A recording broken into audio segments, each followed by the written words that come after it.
In the world of rock music, vanishing acts don't go unnoticed. When an artist disappears, no press, no social media, no explanation, it creates a vacuum that fans and media scramble to fill with rumors. But few exits have ever been as quiet, as complete, or as haunting as that of John Deacon. He was the silent architect behind some of Queen's most unforgettable songs. Another One Bites the Dust, I Want to Break Free, You're My Best Friend. His bass lines weren't just background, they were the backbone. His songwriting helped define Queen's eclectic style. And yet, while his bandmates remained visible, releasing music, giving interviews, collaborating with new frontmen, John Deacon disappeared completely. No interviews, no guest appearances, not even a quick wave at Queen's induction into the Rock and Roll Hall of Fame. For more than 30 years, he hasn't stepped onto a stage, picked up a bass in public, or spoken about the band that made him a legend. While millions sang along to his melodies, John quietly stepped away from it all. And the question that's haunted fans ever since is, why? Was it personal conflict? Was he pushed out? Was the spotlight too much for a man known for shyness? Or was it something even deeper? Now, after decades of complete silence, family sources are finally breaking the quiet, and their revelations confirm what many suspected, but few ever truly understood. John didn't leave Queen because of ego or anger. He left because something inside him broke. Because Freddie Mercury's death wasn't just the loss of a friend, it was the end of something sacred. What you're about to hear isn't just the story of a rock star walking away. It's a story of grief, loyalty, and a man who chose peace over fame, and silence over compromise. The truth behind John Deacon's disappearance is more human and more heartbreaking than anyone imagined. When Freddie Mercury died on November 24, 1991, the world stopped. Tributes came pouring in from every corner of the globe. News anchors mourned. Artists cried on stage. Fans lit candles outside Freddie's home for weeks. For the music industry, it was the loss of a titan. For Queen, it was the unraveling of a bond that had been built over decades. And for John Deacon, it was something even worse. It was the end. Initially, John seemed to hold it together. He played through the 1992 Freddie Mercury tribute concert, backing up legends like Elton John, David Bowie, and George Michael. He helped complete the Made in Heaven album, built around the last vocals Freddie had ever recorded. And in 1997, he quietly joined Brian and Roger one last time for a tribute song, No One But You, Only the Good Die Young. But what no one realized at the time was that each of those moments wasn't a comeback. They were goodbyes. After that final track, John went completely silent. Not gradually, completely. No more studio work, no more tours, no more public appearances. He declined interviews, rejected press inquiries, and refused to join his bandmates for performances, even on the biggest stages. Award shows, documentaries, Queen anniversaries, he turned them all down. Every time the band resurfaced, fans asked, "Where's John?" And the answer was always the same: he's not coming. The silence sparked endless speculation. Some assumed it was depression. Others believed it was a falling out with Brian and Roger. Rumors swirled about business disagreements, stage fright, creative frustration. But those close to John say the truth was far simpler and far more devastating. John wasn't angry, he was grieving. And in his mind, the band didn't survive Freddie's death. Without him, Queen wasn't Queen. It was a memory, a chapter that had closed. The stage, the fans, the spotlight, it all reminded him of something that could never be replicated. So he walked away, not in protest, but in mourning. And in a world where every artist fights for relevance and every band clings to the spotlight, John's silence was almost louder than any comeback tour could ever be. He didn't need applause to validate his legacy. He had already said everything he needed to say through music. And with Freddie gone, there was no encore that could ever feel right. To understand why John Deacon's disappearance hit so hard, you have to understand what Queen lost when he left. He wasn't just the bassist, he was the band's hidden engine, the quiet architect of songs that millions still know by heart.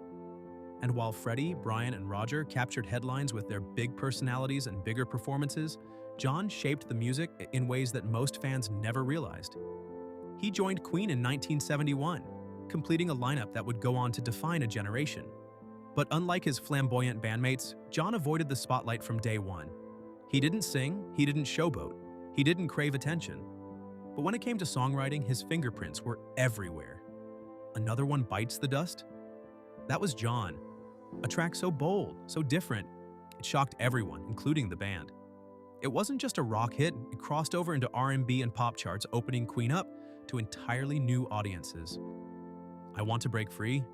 Also John, an anthem of liberation that resonated worldwide. You're My Best Friend? John again, blending perfect pop with heartfelt simplicity. Each track was different, each one was vital, and each proved that behind his quiet demeanor was a creative powerhouse. But his impact wasn't limited to melodies. John was also Queen's financial strategist. In the band's early days, when deals could make or break their future, John kept a close eye on the numbers. He managed budgets, reviewed contracts, and kept things steady behind the scenes. Brian May once said, "John didn't say much, but when he did, it was always worth listening to." So when John disappeared, Queen didn't just lose a bassist, they lost a voice that helped shape their direction, a composer who gave their music balance, a steady hand in the chaos, and maybe most importantly, they lost the one member who never wanted the spotlight, just the sound. While the world saw Freddie Mercury as the face of Queen, those inside the band knew something else. The emotional core of Queen wasn't just one man, it was the bond between its four members, especially between Freddie and John. On the surface, they couldn't have been more different. Freddie was bold, outrageous, electric.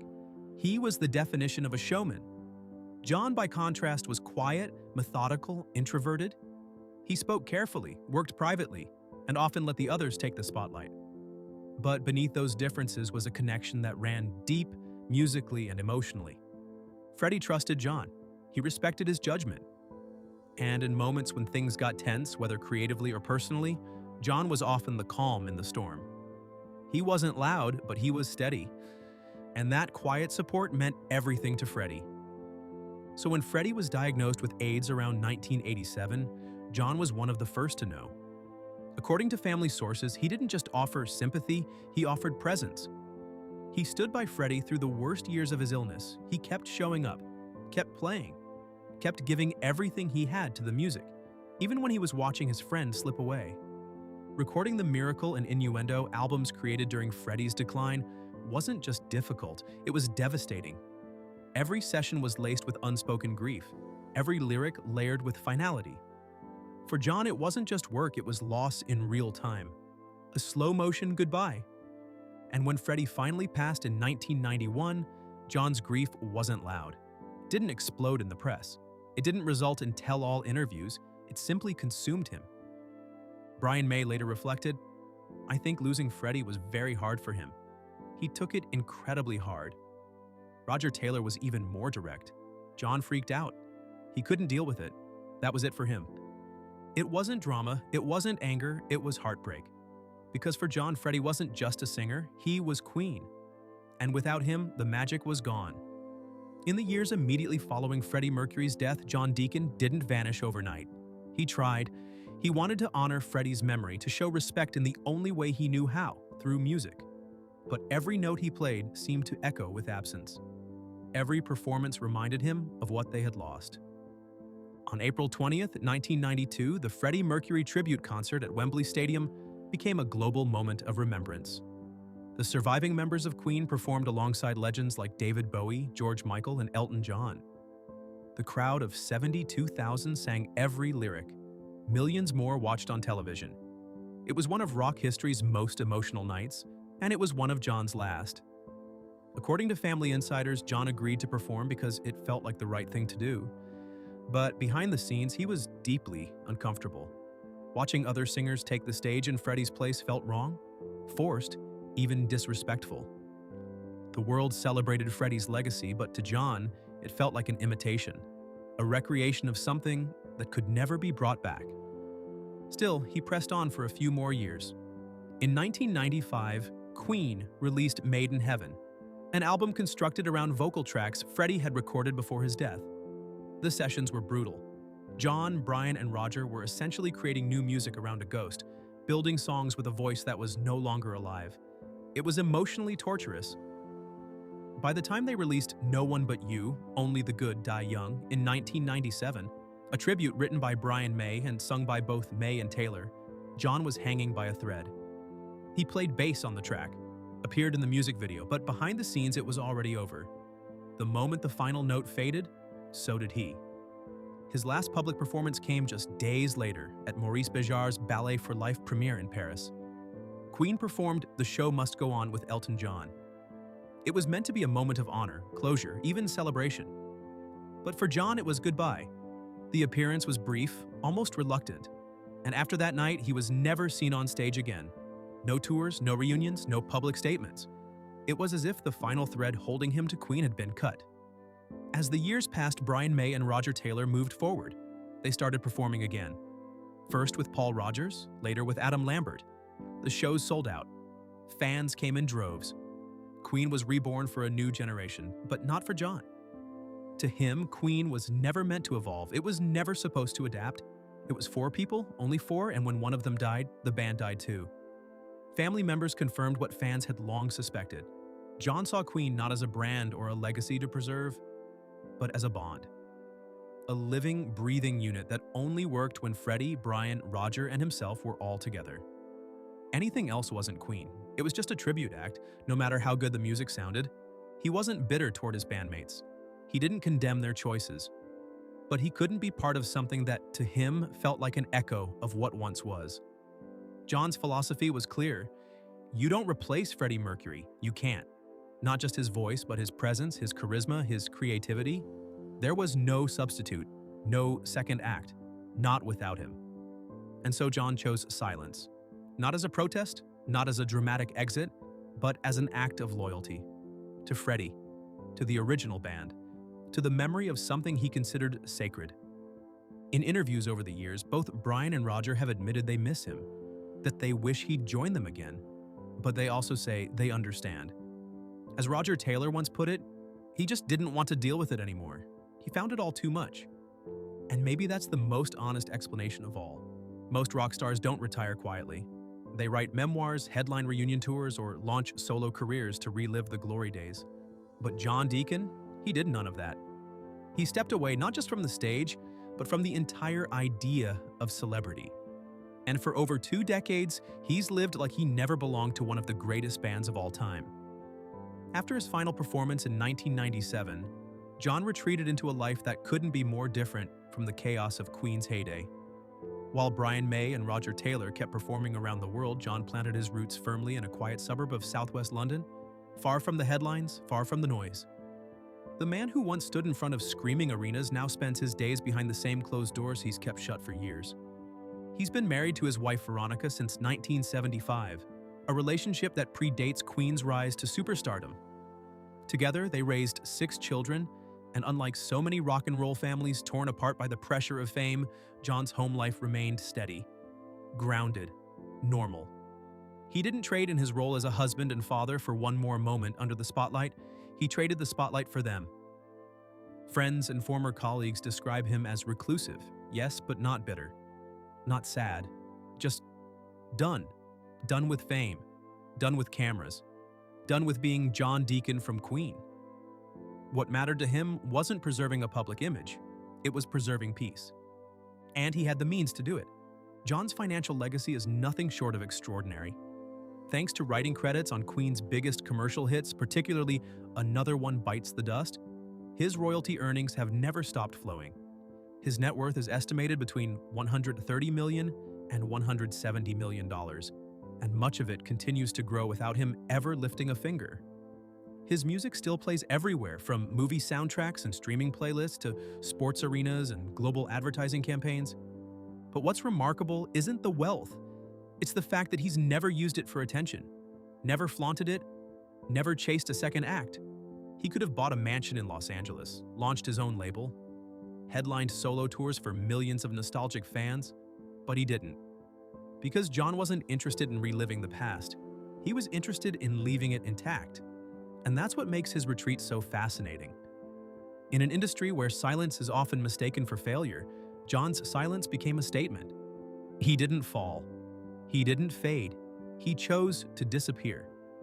Not because he didn't care about the music, but because he cared about it too much to watch it become something it was never meant to be. In a band filled with giants, John Deacon stood still, while Freddie Mercury mesmerized crowds with a voice that could command oceans, and Brian May shredded through solos that became rock anthems, John remained the constant, a quiet storm at the center of chaos. He didn't need to be loud. He didn't need the spotlight. Because when you build something timeless, you don't need to shout to be heard. And that's what makes his absence so striking. In the years since he left the stage, Queen's music has only grown in stature. New fans discover the band every day. Queen's catalog still dominates charts, streams, and stadiums. Their biopic Bohemian Rhapsody brought in nearly $1 billion worldwide, introducing a new generation to their legend. Brian May and Roger Taylor continue to tour with Adam Lambert. They perform the classics, they celebrate the past, but they do it with one piece forever missing. There's a reason John Deacon's name still draws whispers, not just because he left, but how he left. Quietly, cleanly, with purpose. In a world where artists fade out or flame out, John made the rarest move of all. He walked away at the height of his relevance and never once tried to reclaim it. No farewell tour, no Instagram post, no comeback album, just silence. And somehow, that silence became his loudest statement. He didn't need to defend his legacy, it speaks for itself. Every thundering pulse of Another One Bites the Dust. Every shimmering bass line in Under Pressure. Every note of You're My Best Friend, written for the very woman he still wakes up beside every morning. His songs didn't just chart, they stuck. They lived. They became part of the human experience, woven into soundtracks of heartbreak, celebration, rebellion, and healing. And maybe that's the most poetic part of John Deacon's story. While others performed to hold on to their past, John trusted that his music would do the work. That the chords would carry him further than any interview ever could. That the legacy would live on, not because of how often he appeared, but because of what he left behind. There's something sacred in that. There's something almost mythical about a man who refuses to dilute what he helped build. Who turns down millions just to preserve the art exactly as it was. Who decides that the loudest loyalty is refusing to replace what's been lost. Because to John, Queen wasn't a machine that could keep turning. It wasn't a brand. It wasn't even about music anymore. It was for people, just for. And when one of them left this world, the band, in his heart, ended too. He wasn't just being respectful, he was being honest.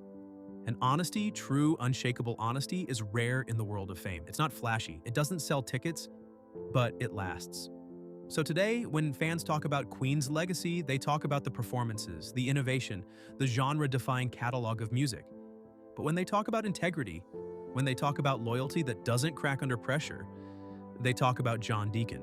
He didn't leave because he had nothing left to say. He left because he had already said everything worth saying. And then, in the purest act of grace, he let it echo forever. When John Deacon left Queen, it wasn't with a bang, it was with a whisper. No grand exit, no headlines, no emotional statements. Just a man stepping off stage and never returning. And in that decision, he did something almost no one in the entertainment world dares to do. He let go. In the years since, his silence has become one of the most profound and powerful choices in music history. Not because it was dramatic, but because it wasn't. Because in an industry obsessed with attention, Deacon made the radical choice to disappear. To live not as an icon, but as a human being. To trade applause for authenticity. And to protect something most people don't even realize can be lost, dignity. Think about how rare that is. Artists spend decades building legacies, only to spend the next decades trying to preserve them, often reshaping, rebranding, reinventing themselves over and over again just to keep up. But John didn't chase relevance. He didn't capitalize on nostalgia. He didn't seek credit. He already knew what he had created, and he didn't need to prove anything more. He walked away not because he had nothing left to say, but because he had already said the most important things through music, through action, through loyalty. And when that message was complete, he chose silence as his final verse. But that silence wasn't empty. It was full of meaning. It was full of everything he didn't say publicly, but lived privately. Grief, love, loyalty, and the belief that what he had with Queen, especially with Freddie Mercury, was something sacred. Something that couldn't and shouldn't be replicated.